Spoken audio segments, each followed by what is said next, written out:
আসসালামু আলাইকুম। আপনারা মূলত একটা নিউজ নিয়ে খুব চিন্তিত, তাই না? হ্যাঁ, আমি সেটার কথাই বলছি যে কিছুদিন আগে সৌদি আরবে পবিত্র কাবা ঘরের আদলে একটি ঘর তৈরি করে সেখানে তারা উলঙ্গ নর্তকী দিয়ে নাচানাচি করিয়েছে এবং এই বিষয়টা এখন সোশ্যাল মিডিয়াতে ভাইরাল, তাই না? আমরা যারা মুসলিম আছি আসলে আমাদের আবেগের জায়গাটা হলো পবিত্র কাবা ঘর, যেটিকে আমরা সচক্ষে দেখার জন্য খুব ব্যাকুল হয়ে থাকি। আর কার কথা বলতে পারি না। আমি মূলত তো আমার একটাই নিয়ত, আমি যদি কোনো জায়গায় ভ্রমণ করে থাকি দূরে, তাহলে সেটা হবে সৌদি আরবে।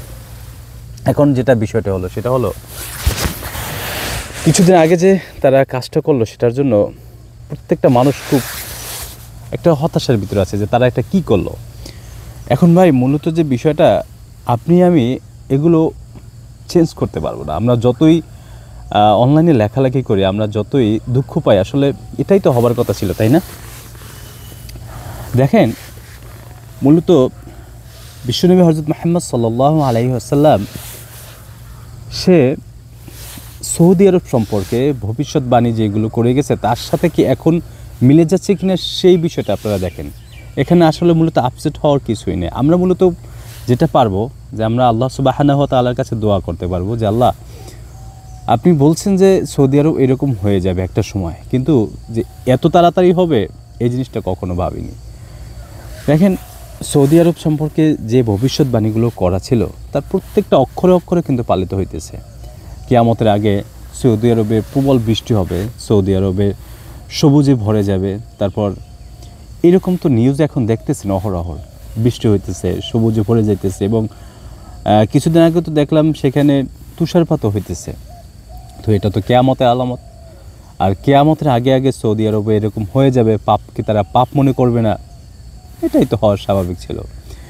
এখন আমরা যেটা করতে পারি আমাদের যে বিষয়টা সেটা হলো প্রত্যেকটা মানুষের কাছে কাবা ঘর একটা আবেগ, কিন্তু সেইখানে যদি এইরকম কোনো কার্যক্রম হয় সেইখানটা তো আমাদের কষ্ট লাগার স্বাভাবিক। এখন সৌদি আরব এটা কি ইচ্ছে করে করতেছে না মানুষকে দেখানোর জন্য করতেছে, আল্লাহ মালুম, আল্লাহ ভালো জানেন। আমরা আল্লাহর কাছে দোয়া করি, আল্লাহ অন্ততপক্ষে এই কাজগুলো থেকে সৌদি আরবকে বিরত রাখান। আল্লাহ, আপনি তো সব কিছু পারেন, আমরা পারবো শুধু আপনার কাছে দোয়া করতে। আমাদের লেখায় তাদের কোনো কাজ আসবে না। তা না হলে আমরা যখন সৌদি আরবে সিনেমা হল ওপেন করলো, আমরা সবাই এরকম প্রতিবাদ করলাম, কোনো কাজ হলো না। তারা শয়তানের যে একটা খেলা, তারাও এখন প্রতি বছর সেটা খেলে। আসলে সৌদি আরব চাচ্ছে যে বাহিরের রাষ্ট্রে, মিডল ইস্ট রাষ্ট্র যেরকম চলে সেই রকমই পরিচালনা করার। আপনি আমি যে বিষয়টা জানি যে সৌদি আরব এরকম হয়ে যাবে, তারাও তো এই বিষয়টা জানে, তাই না? এমন না যে তারা এই বিষয়গুলো জানে না, তারাও কিন্তু সব কিছু জানে, তারপরেও তারা জেনে শুনে এইগুলো করতেছে।